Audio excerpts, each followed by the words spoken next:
Hallelujah. प्रभु के नाम की स्तुति हो, धन्यवाद हो। आज हम प्रभु के वचन से कुछ बातें जानेंगे।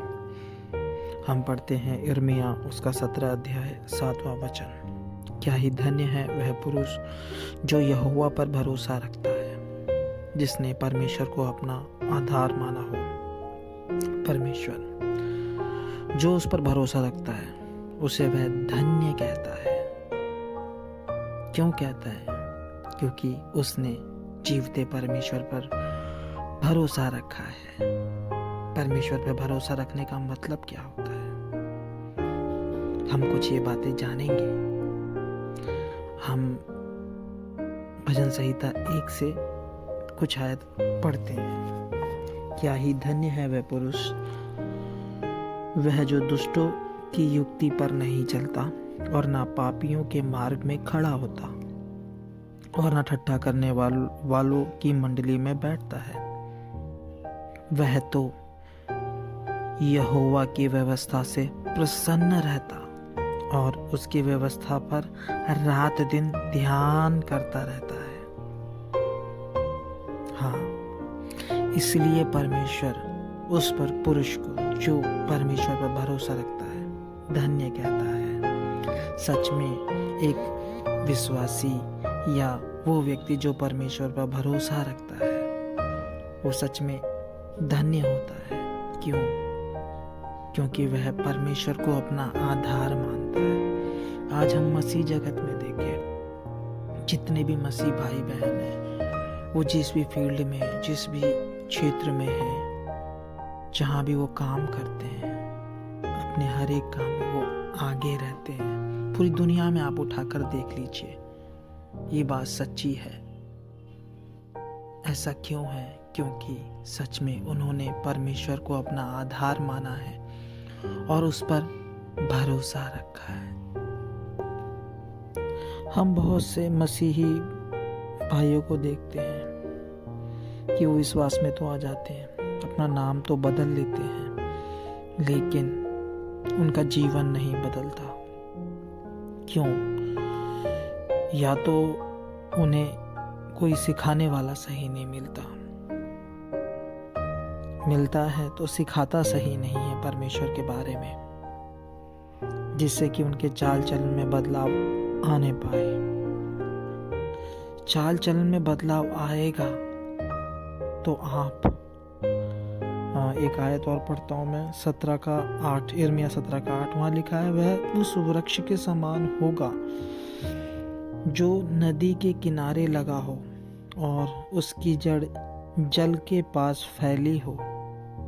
जब धूप होगी तब वह उसको ना लगेगी, उसके पत्ते हरे रहेंगे और सूखे वर्ष में भी उनके विषय में कुछ चिंता ना होगी, क्योंकि वह तब भी फलता रहेगा। परमेश्वर पर भरोसा रखने वाला व्यक्ति, परमेश्वर को अपना आधार मानने वाला व्यक्ति, उसकी तुलना परमेश्वर कैसे कर रहा है?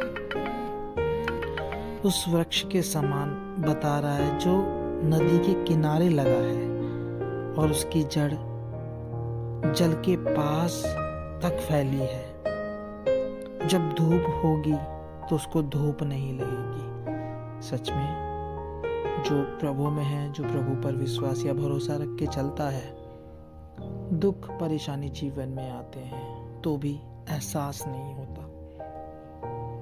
क्यों?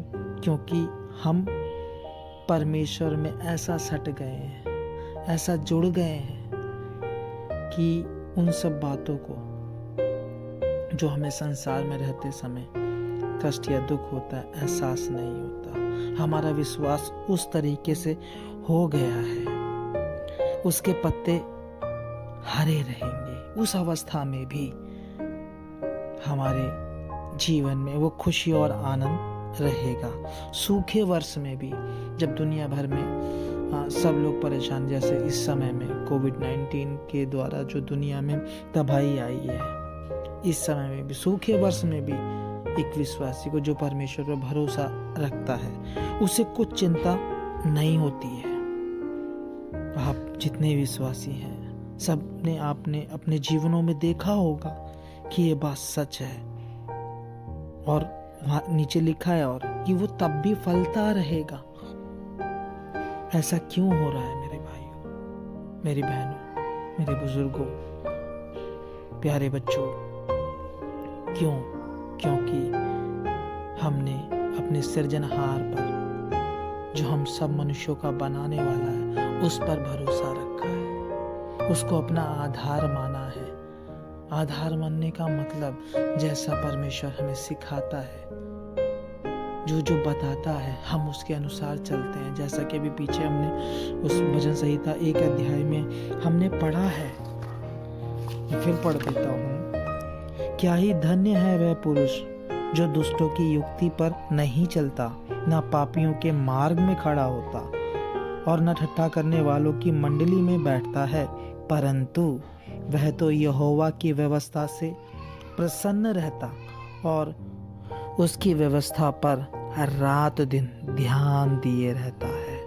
फिर यहाँ नीचे वही बात लिखी हुई है, फिर वह उस वृक्ष के समान है जो बहती नालियों के किनारे लगाया गया है और अपनी ऋतु में फलता है, और जिसके पत्ते मुरझाते नहीं। इसलिए जो कुछ वह पुरुष करे सफल होता है। क्यों? क्योंकि वो व्यक्ति दिन रात परमेश्वर की व्यवस्था पर या परमेश्वर के वचन में ध्यान दिए रहता है। क्या क्या चीज़ मुझे अपने जीवन से दूर करना है, क्या क्या चीज़ मुझे अपने जीवन में लाना है और उसके अनुसार चलना है। तभी एक व्यक्ति परमेश्वर की भलाइयाँ अपने जीवन में अनुभव करता है और बहुतायत से अनुभव करता है।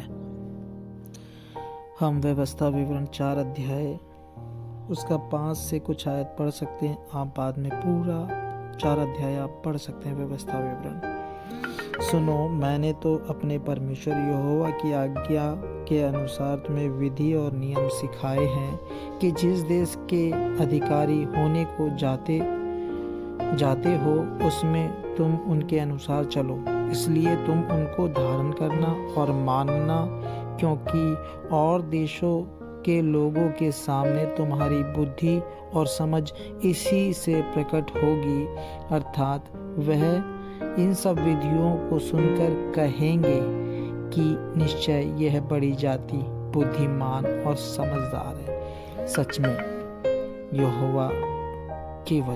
यहोवा परमेश्वर का वचन हमें बुद्धिमान और समझदार बनाता है, और लोगों के सामने हमारी बुद्धि और हमारी जो बुद्धि और समझ इसी से प्रकट होती है कि हम अपने परमेश्वर की इच्छा के अनुसार चलते हैं। जो हमारे परमेश्वर सृजनहार को अच्छा लगता है वही हम करते हैं।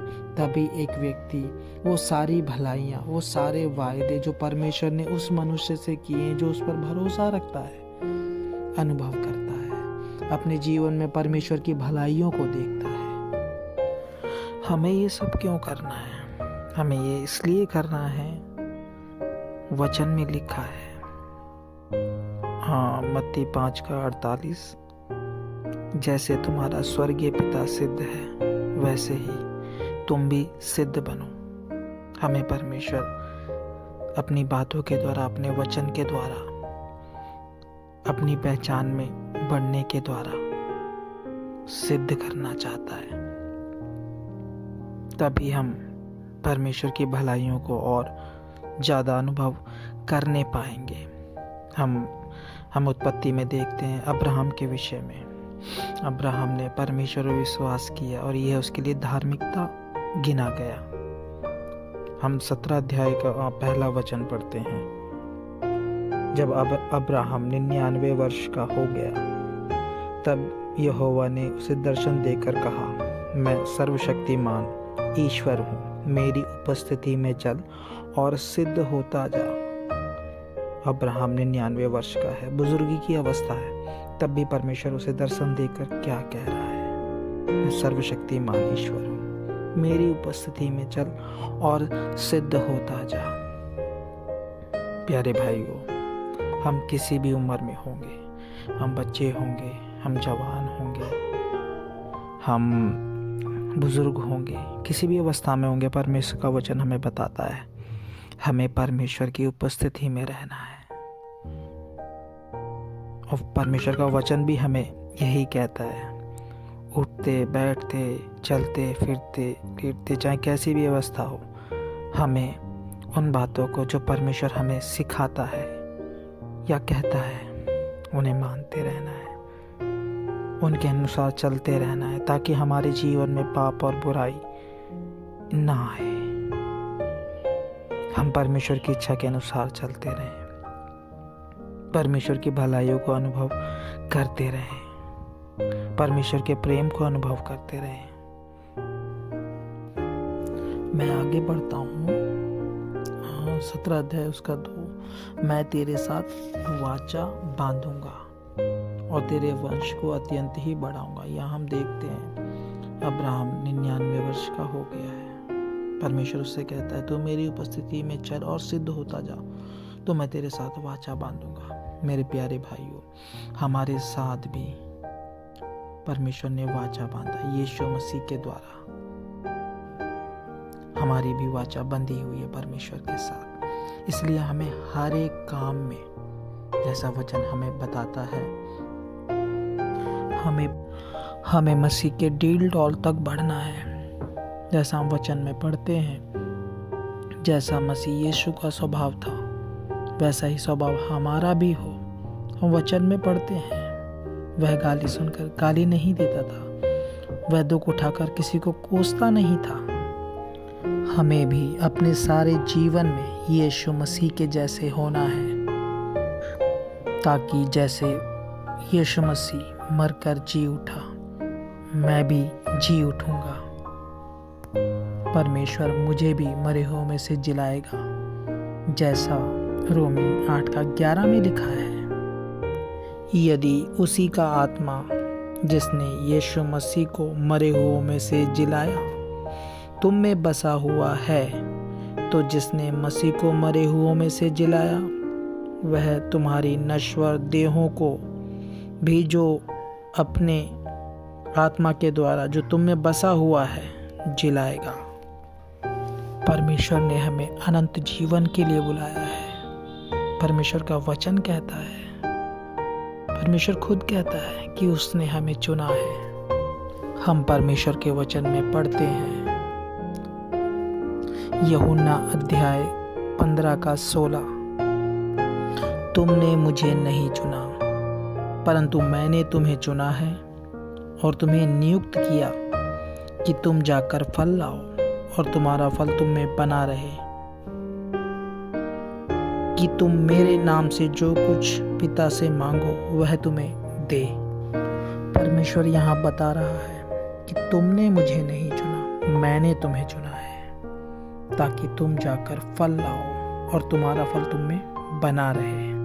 हमारे जीवन में स्वर्गीय पिता का स्वभाव आना है और वो हमारे कामों से दिखना है, ताकि लोग जीवते परमेश्वर की महिमा को देखने पाए। मेरे जीवन के द्वारा जीवते परमेश्वर की महिमा होने पाए, और वो जब भी होगी मैं स्वर्गीय पिता की इच्छा के अनुसार चलूंगा, जैसा हमारा प्रभु यीशु मसीह स्वर्गीय पिता की इच्छा के अनुसार चला और स्वर्गीय पिता की महिमा की, वैसे ही हमें भी अपने सृजनहार परमेश्वर पिता की महिमा अपने जीवन के द्वारा करनी है। इसलिए हमें परमेश्वर का वचन जानना ज़रूरी है। इसलिए हमें स्वर्गीय पिता का स्वभाव जानना ज़रूरी है, ताकि वो स्वभाव मेरे अंदर भी हो, वो फल मेरे अंदर भी हो, ताकि जिसे दूसरा कोई व्यक्ति खाए और जीवते परमेश्वर को अनुभव कर सके। वो भलाइयाँ हमारे जीवन के द्वारा दूसरों तक पहुँचे जो प्रभु ने हमारे जीवनों में की है। जैसे यीशु मसीह के द्वारा पिता परमेश्वर का प्रेम हम तक पहुँचा, उसकी भलाई हम तक पहुँची, ऐसे ही हमारे जीवनों के द्वारा प्रभु यीशु मसीह का प्रेम, उनका अनुग्रह सभी मनुष्यों तक पहुँचना है। हमारे द्वारा परमेश्वर उनसे जो प्रभु से दूर हैं, जो परमेश्वर से दूर हैं, बुलाना चाहता है, वो बुला रहा है हमारे जीवनों के द्वारा। वो व्यक्ति को समझने आने पाए। जो अंधकार में पड़े हुए लोग हैं वे ज्योति में आने पाए। सृजनहार परमेश्वर से उनका मेल होने पाए। हम जितने भी हैं, परमेश्वर ने हमें अंधकार में जलते हुए दीपकों के समान रखा है, ताकि हर एक व्यक्ति जो अंधकार में पड़ा है ज्योति में आए, सृजनहार परमेश्वर को जानने पाए, वो भी जीवते परमेश्वर की भलाई को अनुभव करने पाए, उनके प्रेम को अनुभव करने पाए। प्रभु सहायता करे इस वचन के द्वारा जो उन्होंने आज हमें दिया, उसके लिए मैं धन्यवाद देता हूँ प्रभु को। और जितने लोग इस वचन को सुनेंगे वो सब भी इस वचन के द्वारा आशीष पाएं, प्रभु में बढ़े। पिछले दिनों जितने भी मैंने वीडियो डाले हैं वो लोग सुन रहे हैं, प्रभु उनको आशीषित करे। और मैं चाहता हूँ कि अपने साथ वाले लोगों के भी साथ ये परमेश्वर का वचन हर एक विश्वासी शेयर करे, ताकि वो भी परमेश्वर की इच्छा को जानने पाए, उसकी इच्छा के अनुसार चलने पाए और प्रभु की आशीष पानी पाए। प्रभु एक एक को सहायता करे, मदद करे। इन दिनों कोविड-19 जो पूरी दुनिया में फैला हुआ है, घर घर जाकर लोगों को वचन नहीं बता सकते, ऐसा एक माध्यम प्रभु ने हमें दिया है। हम प्रभु को धन्यवाद करते हैं। आने वाले दिनों में प्रभु जाने के लिए रास्ता खोलेगा, हम जाएंगे, आप लोग प्रार्थना करें। धन्यवाद।